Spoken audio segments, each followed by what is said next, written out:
সুখবর দিলেন Brazil coach Dorival. বিশ্বকাপ বাছাই পর্বের ম্যাচ দিয়ে দীর্ঘদিন পর মাঠে ফিরতে যাচ্ছেন নেইমার, রিচার্লিসন, ক্যাসিমেরো এবং গোলকিপার অ্যাডারসন। কোপা আমেরিকায় ব্রাজিল কোচ দরিভাল চেষ্টা করেছিলেন তরুণদের নিয়ে এগিয়ে যাবার, কিন্তু তরুণরা তার সে চেষ্টার গুড়ে বালি দিয়ে দিয়েছেন।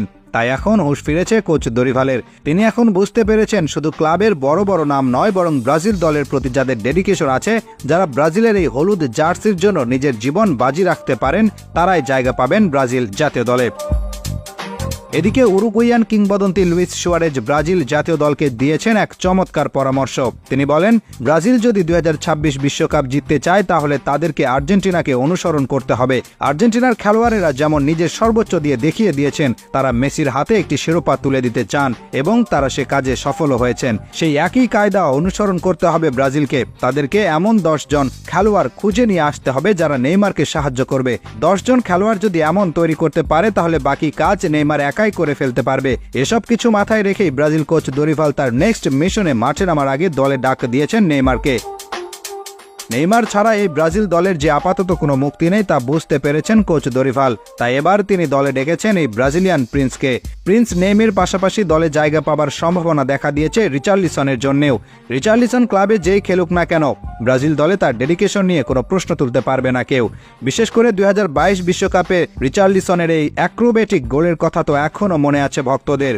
ব্রাজিল হারলেও এই গোলটি জায়গা করে নিয়েছিল বিশ্বকাপের সেরা গোলের তালিকায়। রিচার্লিসন, নেইমারের পাশাপাশি দলে ফিরবেন ক্যাসিমেরো আসলে এমন একজন খেলোয়াড় যাকে কোনোভাবেই উপেক্ষা করা যায় না। রিয়াল মাদ্রিদের ট্যাঙ্ক হিসেবে পরিচিতি পাওয়া এই তারকাকে নিয়ে কারো মনে কোনো প্রশ্ন নেই। তাকে যখন যেখানে খেলতে দেওয়া হয়েছে সেখানেই তিনি দেখিয়ে দিয়েছেন তিনি কি জিনিস। গোলকিপিংয়েও হয়তো এবার একটু পরিবর্তন আসতে পারে। ব্রাজিল জাতীয় দলে দীর্ঘদিন থেকে আছেন এলিসন। একজন মেইন গোলকিপার হিসেবে তার অবদান কোনোভাবেই অস্বীকার করার মতো নয়, কিন্তু এখন সময় এসেছে এই জায়গায় অন্যদের একটু ঝালিয়ে দেখার।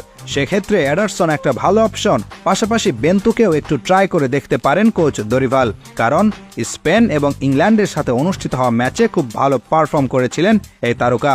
মোট কথা, ব্রাজিল কোচ দরিভালের মাথায় এখন একটাই প্ল্যান, আর সেটা হলো ব্রাজিল দলকে তাদের পূর্বের জায়গায় নিয়ে যাওয়া।